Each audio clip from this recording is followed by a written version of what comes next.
Hi, it's Christina with the Sisyphean Journal.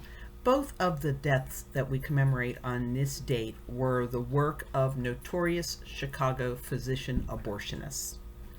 Now, as Planned Parenthood Federation Medical Director Mary Calderone estimated in the July 1960 issue of the American Journal of Public Health, and I quote her, 90% of all illegal abortions are presently being done by physicians. Another researcher, Nancy Howell Lee, estimated in The Search for an Abortionist, published in 1969, that 89% of illegal abortions were being done by physicians. And these estimates were the result of independent research. Calderone was basing her estimates on Planned Parenthood's 1955 Conference on Abortion in America, in which physicians, public health officials, and even one criminal abortionist worked together to try to draw an accurate picture. And Lee based her estimates on an extensive survey of women who had sought out abortions prior to legalization. So with that in mind, let's look at the women whose deaths we commemorate today.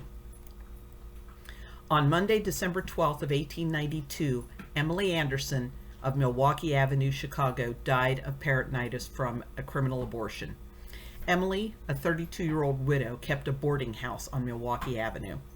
Dr. A.P. Olenacher, whose office was across the street from the unfortunate young woman's home, testified that he'd been called to attend her. A woman who was caring for Emily said that one of Emily's boarders, a shoe salesman named Henry Gleitsman, had gotten Emily pregnant. When the doctor questioned Henry, he denied getting Emily pregnant, but did say that he'd accompanied Emily to Dr. Lucy Hagenow's office at her request. He even walked the doctor to the building and pointed it out, and insisted that he had not gone in with his landlady. Now, Hagenow denied ever having seen Emily, but Gibson turned state's evidence against Hagenow.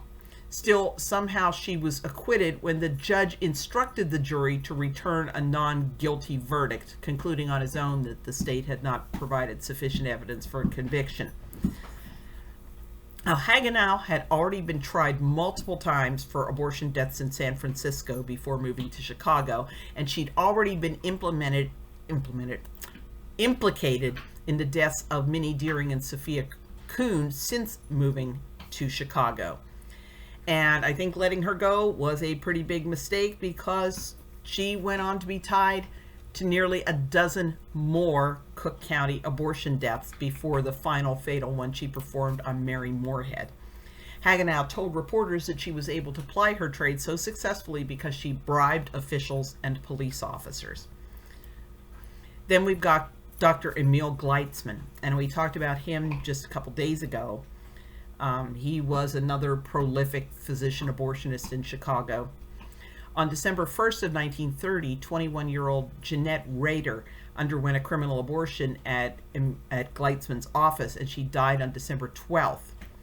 Census records indicate that this young woman, Jeanette, was a German immigrant who had a 3-year-old daughter and worked as a machine operator in a clothing factory, and she lived in a boarding house.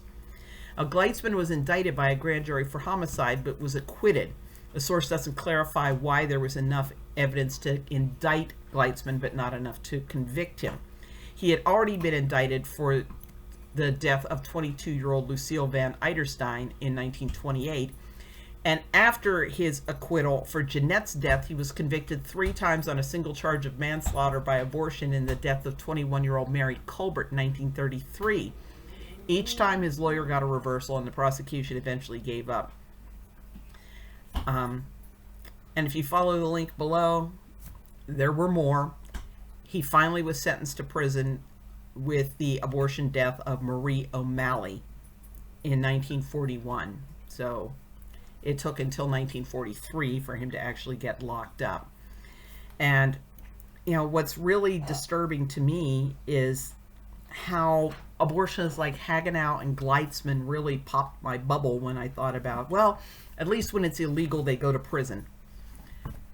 I'm sorry.